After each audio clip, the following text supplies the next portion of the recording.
foarte grele pentru populația civilă din Ucraina.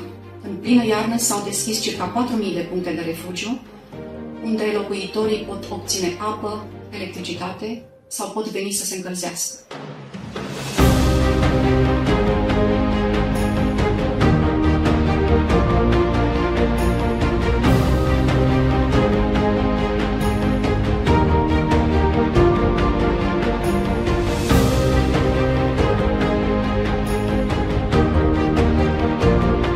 Lipsește însă hrana.